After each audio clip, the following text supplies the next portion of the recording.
right. Welcome to another episode of Lost in the Woods. Now, when I say lost, I don't mean confused. I mean wandering, stepping off the straight road they told us was the only way and finding the trails books, music, and memory have been trying to show us.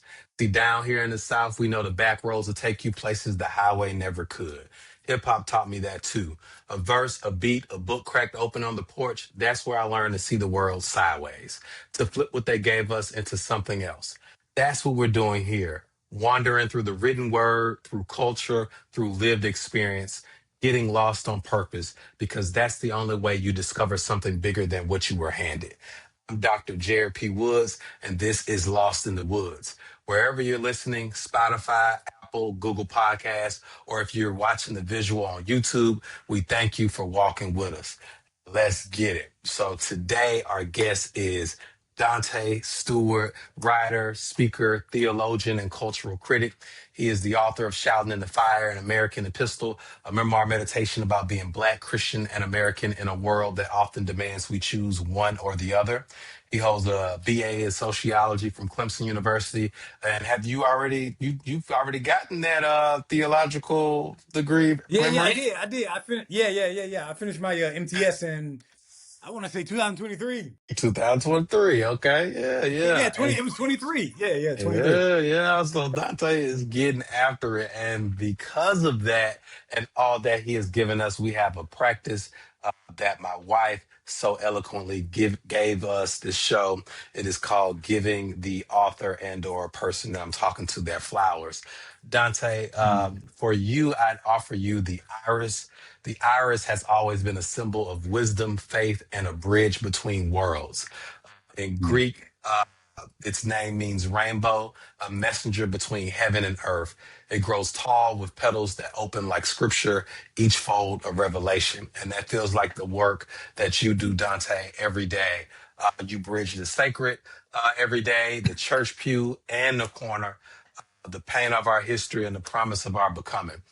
Your Mm. writing reminds us that wisdom doesn't belong to institutions alone. It blooms wherever we dare to tell the truth. So today, brother, the podcast has not amassed millions of dollars yet, but we would like to give you the digital flower of the iris.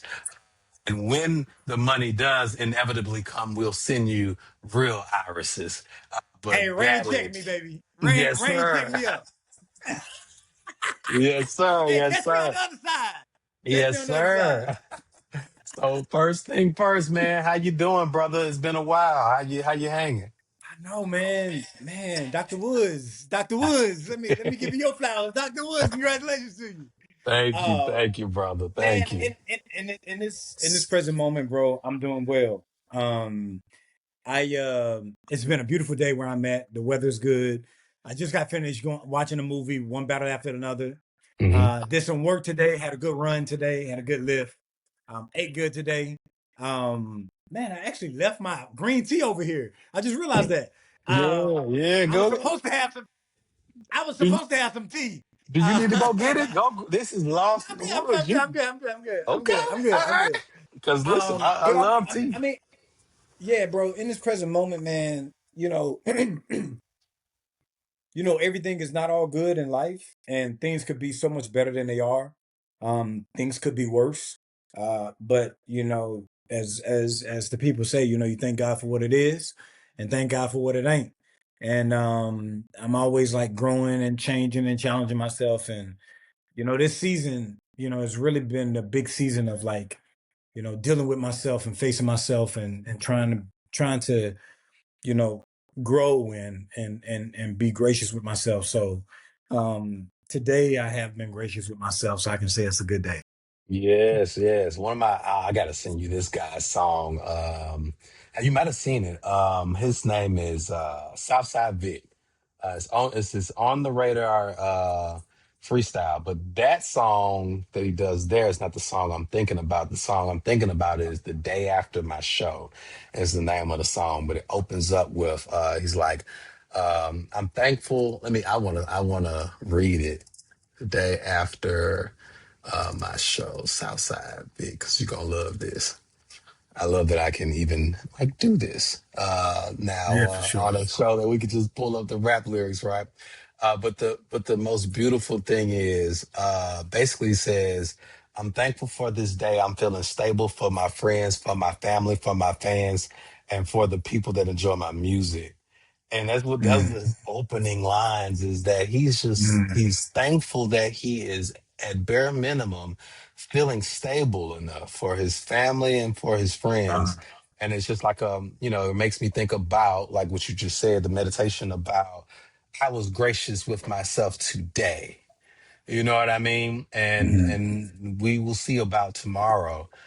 Like taking it, one day at a time and like doing your best to be whole. I think about I don't know if I messaged you this. Actually I think it was Philip B. Williams who's asking me about the pod. I said, how long before you get back in the States do I have to wait for you to come on the pod, right? And one of the mhm, things that he said, well, what are we going to talk about? I said, one of the things I'm interested in, I find myself more interested in recently, is making sure that these authors that have given of themselves for us when they had a book coming out are still loved, lauded, and talked to in between times, right? mm, mhm, As you are mhm, like, preparing for the next book or whatever you're going to do, because mhm, everybody doesn't want mhm, to write a second book. So mhm, I think it's important that you kind of started there with that you're being gracious with yourself, because I think about how authors feel when, okay, the book is done, the book is out, you've done the book tour, right? The paperback's been released as well. And now, I mean, mhm. essentially, nobody's checking for you, right? Nah, it's Until a the dead next period, bro. success, Yeah, right? They act like y'all are like yeah. gone. Like the only person I know that they bring like back up or that I've seen folks bring back up is like Kiese. But other than that, they act like y'all are like other people are gone until the next book. What is it, having been a debut author, what is it like existing in that Mm, dead period for you? mm. I think it's a lot of work and a lot of patience. Um, Mhm. and really like a lot of hustle and a lot Yeah. of and a lot of ambition because if you kind of if you don't work for it, you're not going to get it.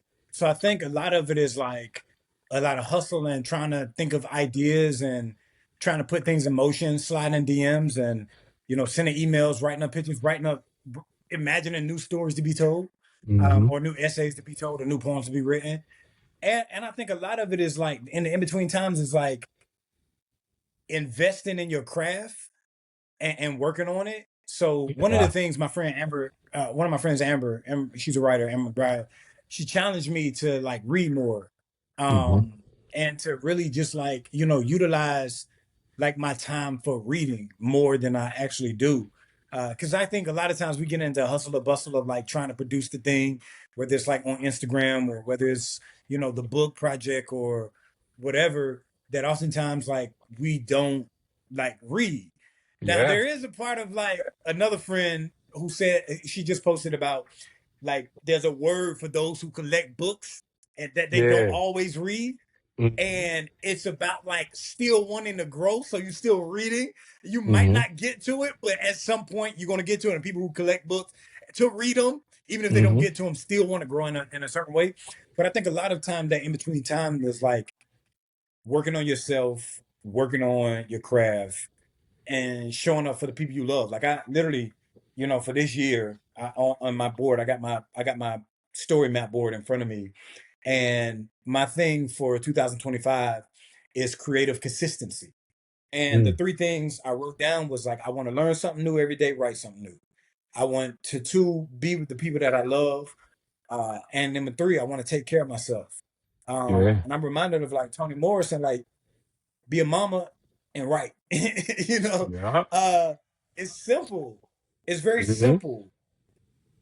Trying to like work Yeah. and trying to stay creative, trying to stay grounded. And I think for me, a lot of that comes back to like ritual and running. So I'm getting a lot of miles in between writing, taking care Yeah. of myself. And when it's time to work, it's time to work. And not every day going to be a good day. Not every day is going to be a great day of work. But in the in between time, you just trying to challenge yourself, trying to build networks of friendships that can grow and deepen. And I think, when the opportunity do come, be ready, so you don't Hmm. have to get ready. You know, Yeah, I'm come on already now. working on something. Already got something in the burner. Listen, You asked listen. me, for an essay. You asked me for anything. I already got stuff in the burner that I'm attempting to work on. So yeah, yeah, yeah, yeah. Yeah, yeah, yeah. And I just always say when I have somebody here that's saying that, hey, I know Dante in real life. Like this is a real big deal for him. This is not like the formulaic answer. No, he has written things, and you've met brick walls, right? You told me about projects that you started. You told me when you start the project and when you finish the project and when you hit a brick wall of the project and that you are going to start another project, right? So it's not like fluff or anything like that. I have heard that from you, and I have also taken that into like my own personal being. I just was telling my mentor last night. He was like, "Whatever I can do for you, Jay, just let me know." And I was just like, "Yo, I want to be the kind of person that has a product for you when you turn to me." So when you turn to Mhm. me and you're like, I have the time to assist you, I can say, I'm already on episode 20. You know what I'm saying? Yep. How Facts. so Facts. basically what we're gonna do is just scale this thing at this point. But I have not been wasting the dead time. And I think about that both in, like you said, I think successful people have to do this. Every time you say anything, you look at it from both sides. You were like, I'm working on my craft and I'm reading, right? But then there's this other side that my other friend says about reading as well. And so I just kind of think about the same, just that same other sideness of it, right? Like, so yes, I am not wasting the dead time by working on my craft, but I'm also not wasting the dead time by working on myself and making sure I'm stable for my friends, my family, you know what I'm saying? And myself. One of Yeah. my own personal affirmations is I want to be the best person to myself and others, right? No, And facts, bro. yeah, yeah, I got to do that with myself first before I can do it for others, you know? So yeah, I Yeah, can yeah, dig that yeah, yeah, fully. yeah. Nah, that's real, bro. And I think the tough part about like wanting to become your best self, the tough part is like you have to encounter your worst self. You You have gotta to see him. encounter you got to encounter the self that's like undisciplined, the Mm-hmm. self that's impulsive, the self that's greedy, Come on now. that's inconsistent, the self that's vengeful and resentful, the self that's jealous, the self that's lazy, the self that like second guesses himself. And I Mm-hmm. honestly, bro, like this year has been like, in a very interesting way, has been an encounter for me with myself in a way that I think that like as I get through this season of life, whatever I become on the other side of like this season of life, at a moment where I feel like a lot of things are in a burner for me, that's very amazing things. I just think that this is part of the kind of Sisyphean task where like for you to get to the next level, you're gonna have to like go through some things. You have to encounter some things in yourself. And I almost want to imagine that like, I ain't trying to get very like, very super spiritual, but I do kind of believe that like, this season that one goes through is preparation for another season.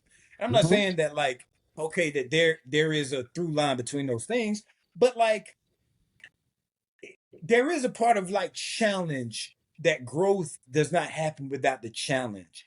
And I think that life, God, whatever, prepares us to be able to handle the success or the new moment or the transition.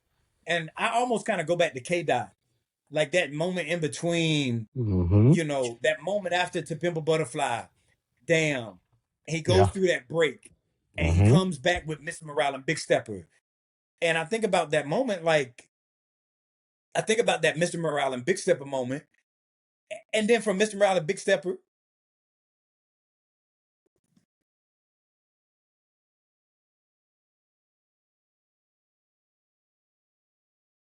All right, hold on. Let me. Okay. Just start right at where you said. Hold on, I'm gonna yeah, stop yeah, you. Mr. Yeah. So man, I've been thinking about that like moment between Mr. Morale and Big Stepper and then GNX. Mm-hmm. GNX was such a it's a such a mature album. Yeah. Um, that I don't know if K Dot could have got to had he not, gone to the belly of the beast or faces demons and Mr. Morale and Big Stepper, and the Big Steppers. And I've just been like, K Dot has really been just like feeding me in life lately because so much of the themes in Mr. Morale and Big Step I'm finding myself facing, and it has made me realize that maybe, trying to look at things in a positive light, maybe the challenge that we are facing as humans or in our own internal world is, for us, to be a certain kind of person on the other side who becomes a different thing, who can handle, those moments in which like our capacity is expanded. Our territory is expanded. So I think there's something about like in those in between seasons, almost look at those in between seasons as like practice. Yeah, You're working on game time, but it's the off season. Not truly the off season because you're still working, but treat it like it actually counts. Like the season wouldn't be what the season is if you don't have you those don't. off season moments. And Hmm. if you bullshit the off season, then like when the season comes, then it's going to show. The work is going to show. And for me, being a former athlete, I just think that like I'm not always my best self every day. My best self as a writer, my best self as a spouse, as a parent.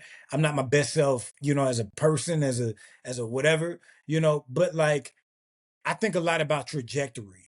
And like, am I attempting to show up the best way that I can, even if I'm not the best that I can be? And if I can do that, then I can trust that over time, because I'm aspiring to be better, in different ways, even if it's taking me longer than expected, or even if it's challenging me more than expected, even if it's making me more vulnerable than I want to be, then something is happening because I'm surrendering to the processes of life. And Yeah, that surrendering is difficult. But it's almost like, as they say, faith is a muscle, or they say, resistance is a muscle. that's what I think you're getting when you Vulnerability were like is a muscle, when you and were like surrender is a um muscle too. when you were like you said, and I'm not trying to get real spiritual, and I think that that's important, right? Because all you're saying is, again, if you give yourself at least at bare minimum to the processes of life, you're still going to be challenged at bare minimum. So like even if you aren't in a or don't find yourself in a space where you select a religion of your choice or where you feel empowered to do so, you still have to deal with the processes of life, right? And so Facts. most Facts. most oftentimes, or at least it has been my experience, you the religion is an additional like system of spiritual tools to do that work, right? And connect yourself with source energy and or God and or like you said, whatever, right? But you got to do it irregardless if you're gonna like be healthy. Like how Tony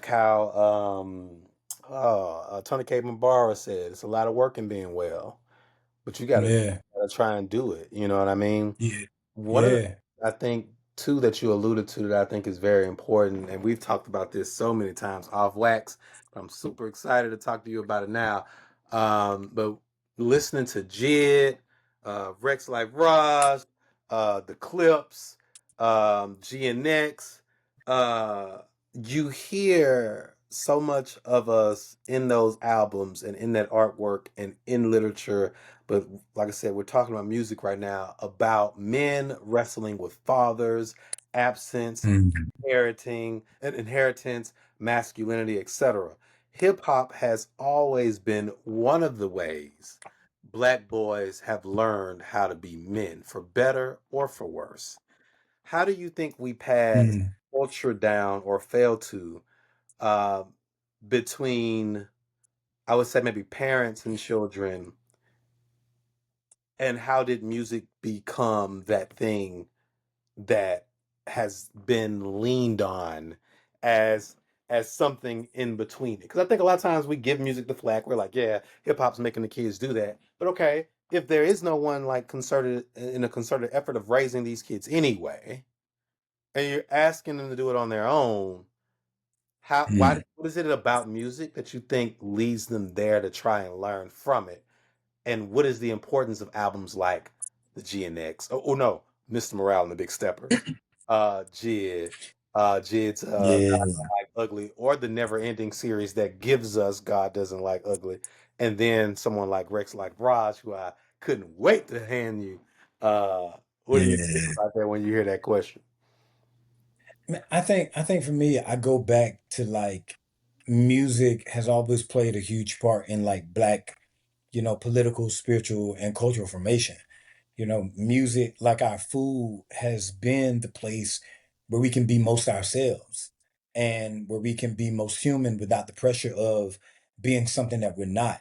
And when you think about like music as like food or like literature, they're all expressions of like who we are. And there's no formula as Yeah, to what a thing has to be. Now, there's constancy.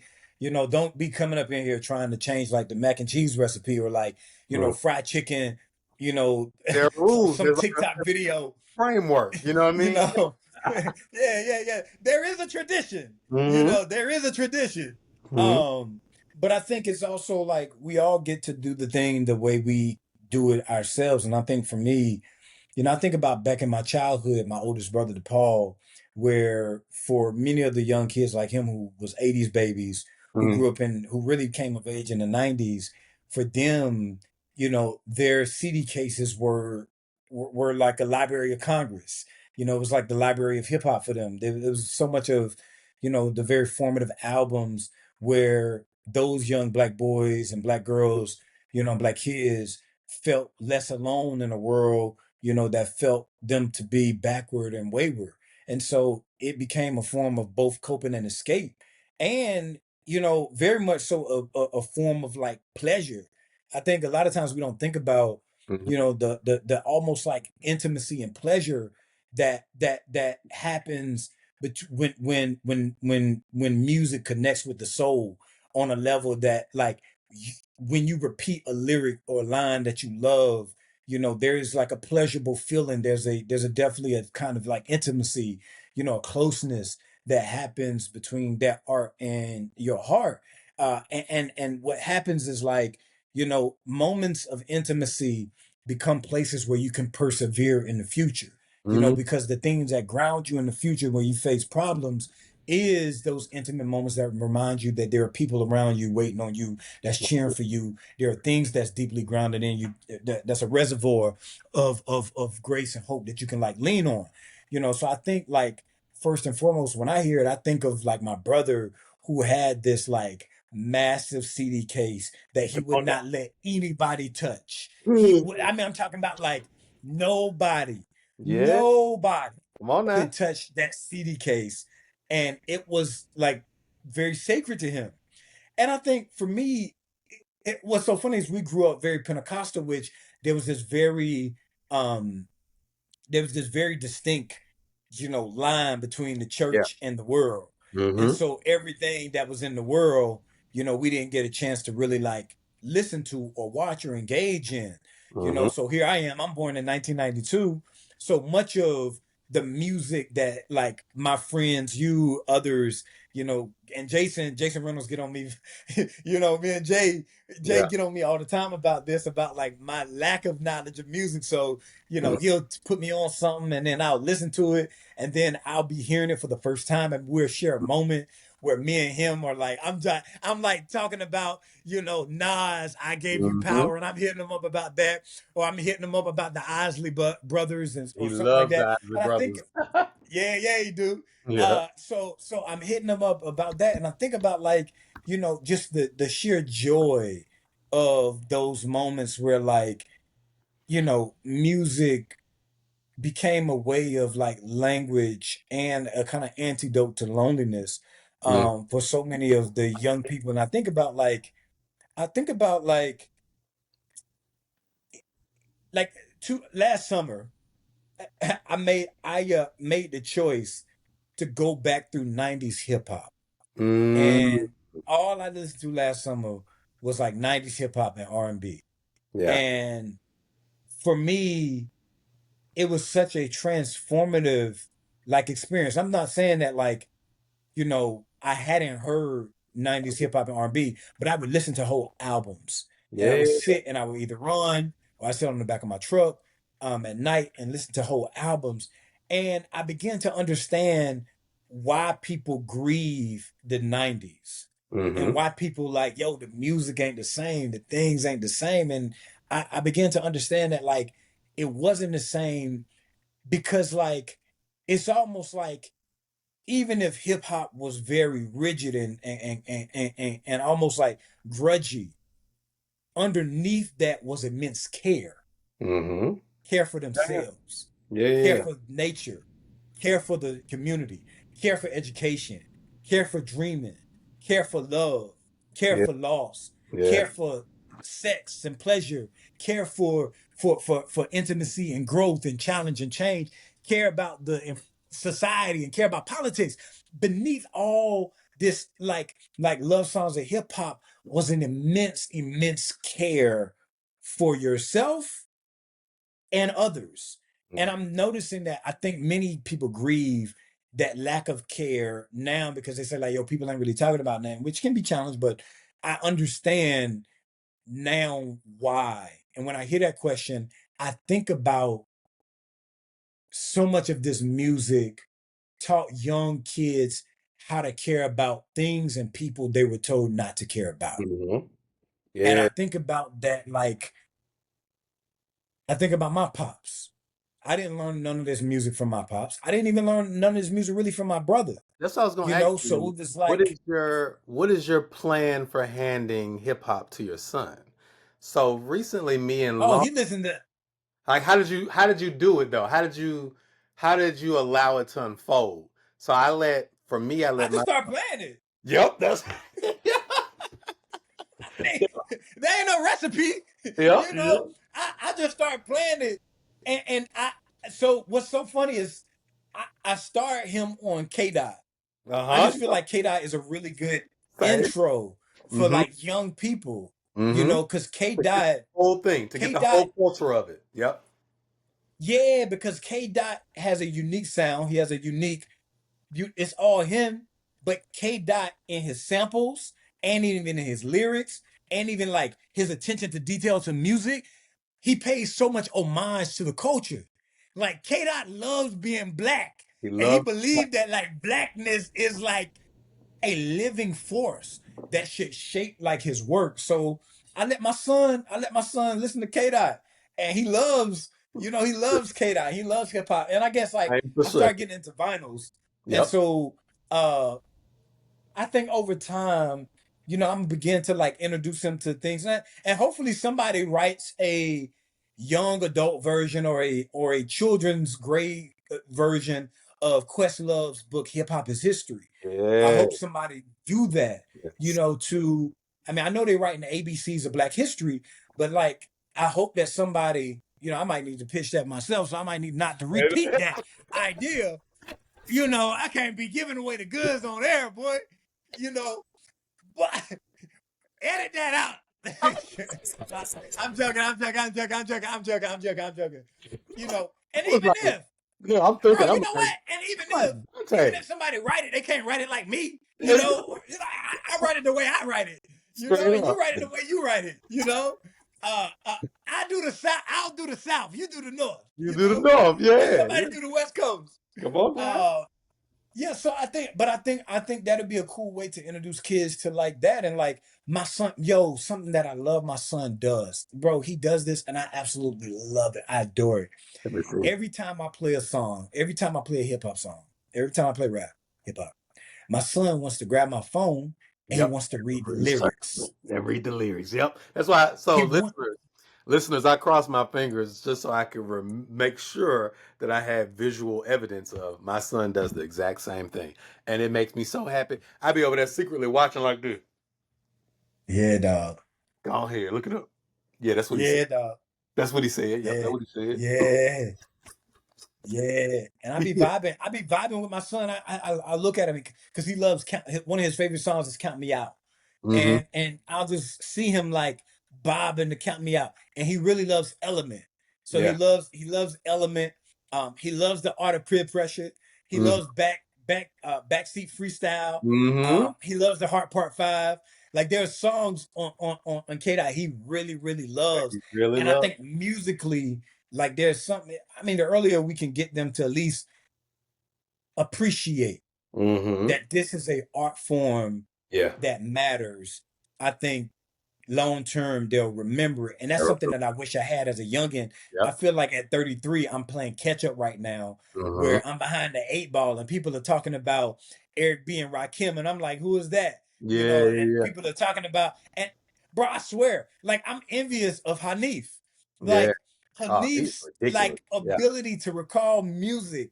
I absolutely love it, bro. Like it's amazing Across how genres. Like like I'm talking oh about he's unencumbered by genre. Like it I was talking to Hanif recently at the Mississippi Book Festival. I mean, he's in Africa.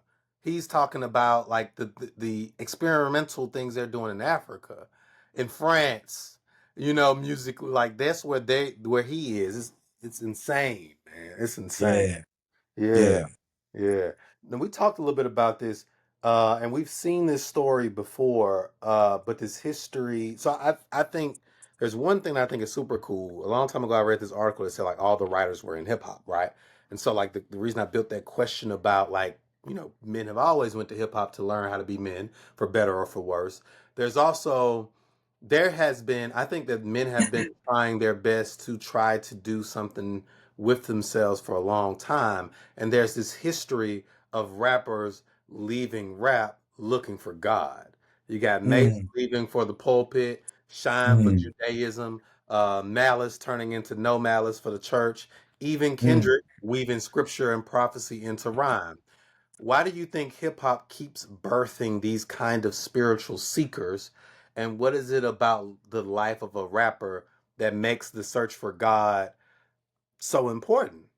Like, what do you think? Because it happened. Like I said, it's been happening all like for instance, as someone who's went through '90s hip hop, I know you undoubtedly came up against a lot of Nation of Islam. You came up against a lot of Orthodox Islam. You came up against the Nation of Five Percenters. You see what I'm saying? Like you Yeah, saw the Bible, you saw the Quran, you saw the Gita in some folks, right?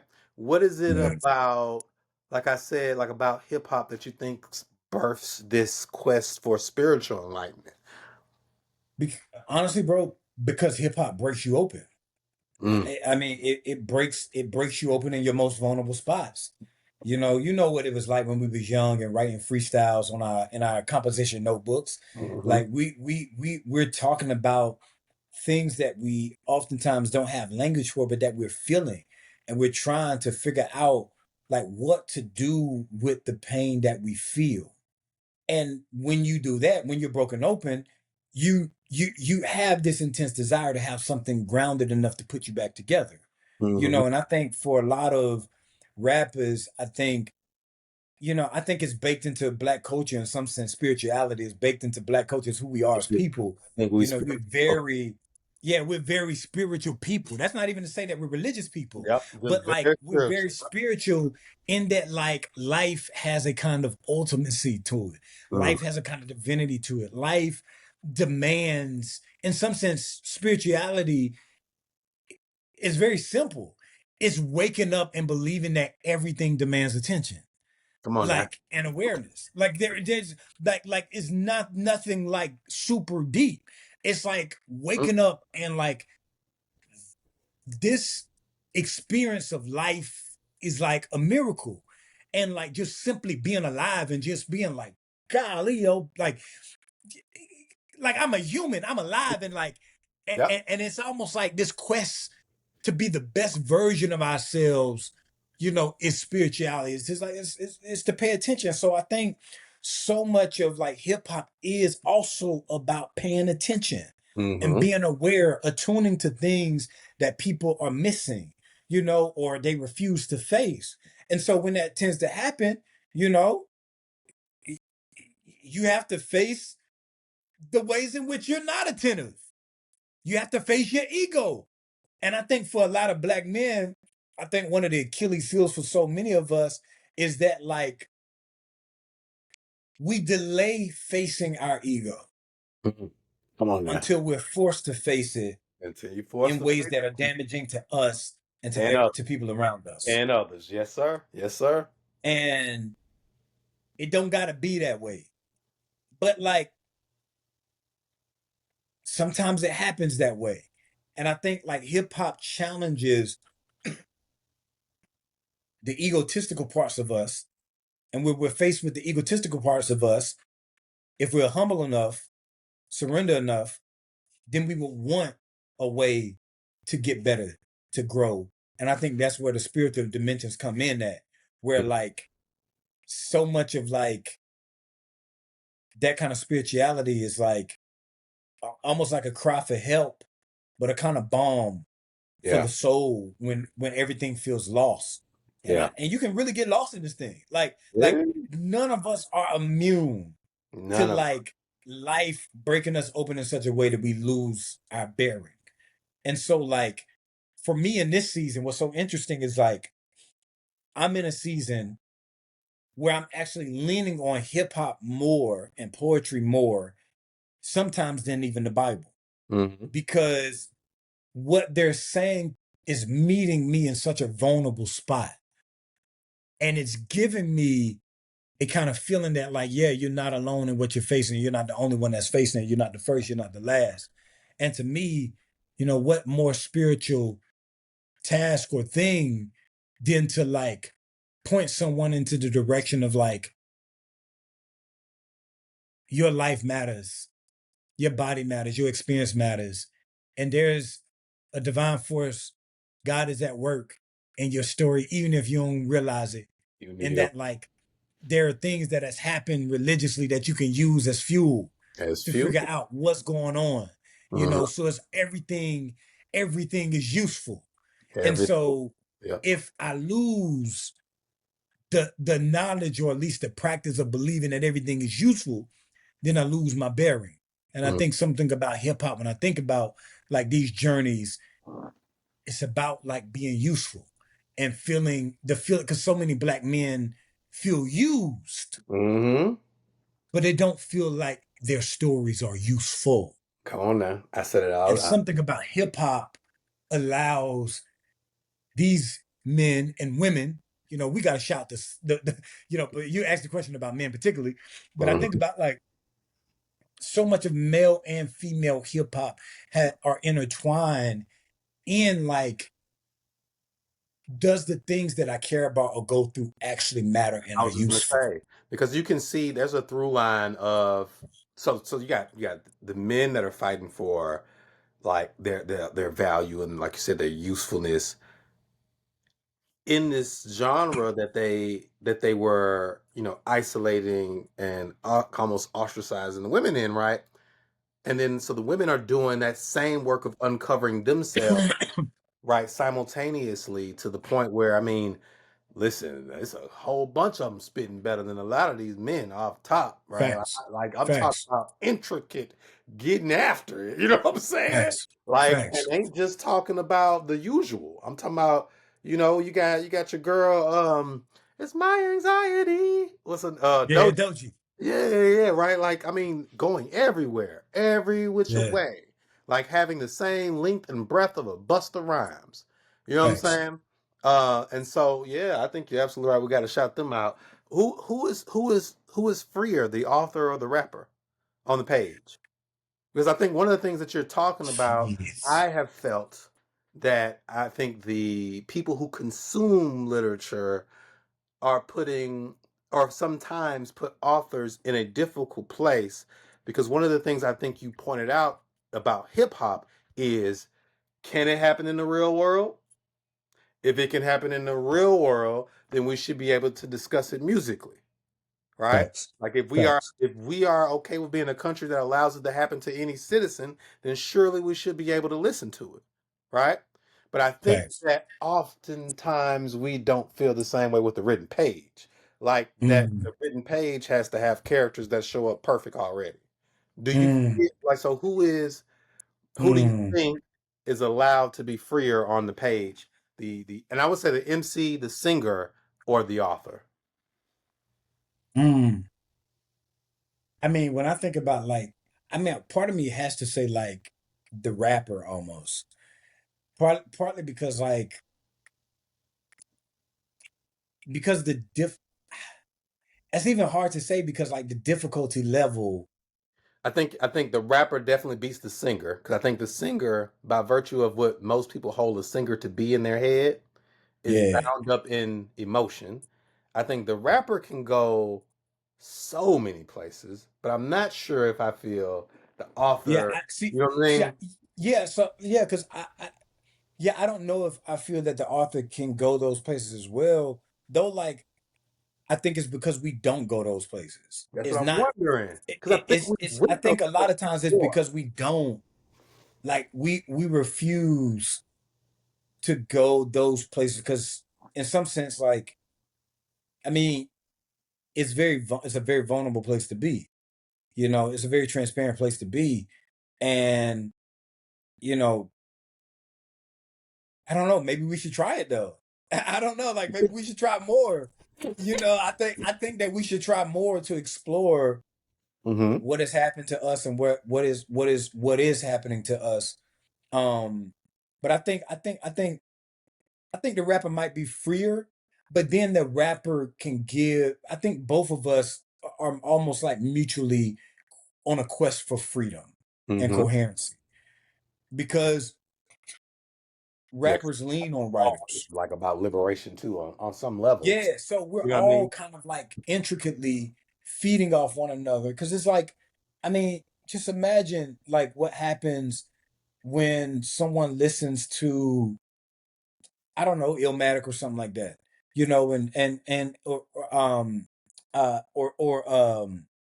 why am I blanking right now, It does bro? it every I'm time. like I'm literally blanking on these albums that I listened to Every, over this time. yeah, But like what I'm thinking about like Reasonable Doubt, bro.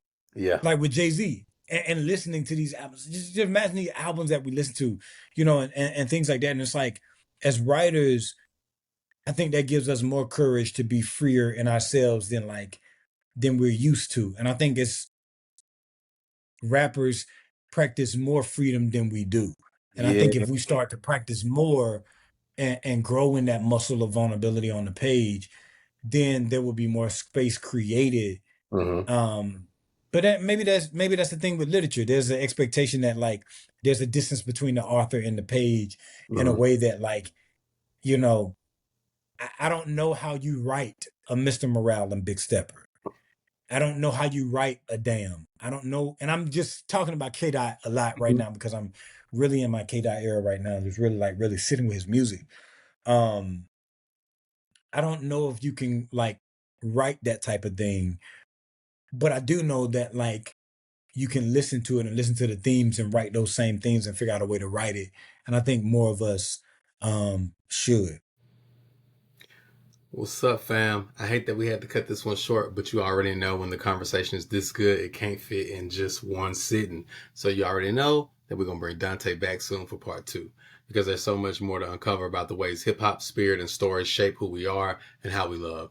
If this episode moved you, make sure that you subscribe, follow, and share Lost in the Woods with somebody who's still finding their way through the trees. I'm Dr. Jerid P. Woods, also known as the Black Man Reading, and this is Lost in the Woods, where we get lost on purpose to find something real. Until next time, keep wondering, keep reading, and keep building understanding. Peace.